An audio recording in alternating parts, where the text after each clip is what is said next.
Les papas. Les papas. Ah, les papas. Vous savez, non? Les enfants, les enfants, on aime l'innocence des enfants. On aime le côté faible des enfants. Faible dans le sens où ils sont facilement malléables. En fait, les enfants, c'est comme ils comprennent tout. Ils sont là, ils vous regardent. Que vous les tapez ou pas, ils sont là. Ils vous donnent beaucoup d'amour. Ils vous suivent dans ce que vous faites. Ils vous... Voilà, vous êtes pour eux comme...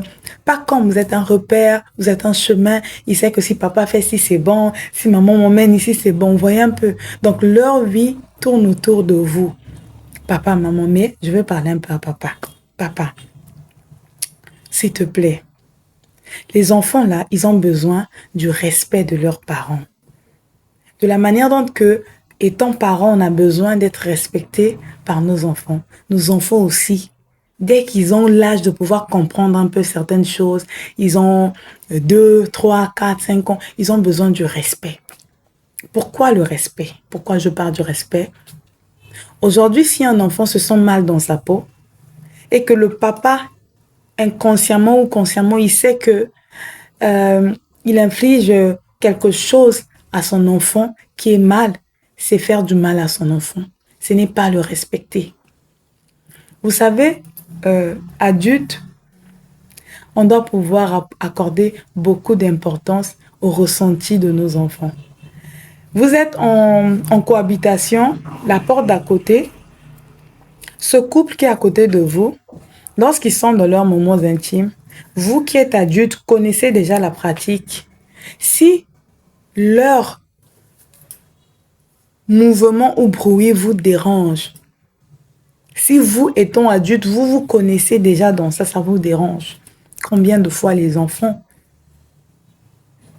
qui sont encore là, qui n'ont pas de repères et tout, qui ne comprennent rien. Et même ces personnes qui le font, lorsqu'ils sont conscients qu'on les écoute, qu'on les a entendus, ils sont parfois honteux. Ça veut dire que c'est quelque chose qui nécessite une certaine pudeur, qui nécessite qui nécessite beaucoup de respect lorsque la chose est faite. Alors revenons dans une maison où papa, maman, et que les enfants sont là. Papa, je t'en prie, veillez sur la santé, c'est pas ce qu'on dit, psychologique, mentale, émotionnelle de vos enfants. On commence l'année avec ça. Vous êtes en famille, veillez sur ça. Lorsque vous êtes en studio, parce que peut-être Dieu n'a pas encore ouvert des très très grandes portes pour pouvoir vous permettre d'avoir une très grande maison, on ne veut pas aussi vous empêcher de vivre votre vie de couple, mais maman, canalise-toi. Hein? Papa, essaie un peu d'être aussi chef partout. Les enfants sont là, vérifiez que les enfants dorment bien.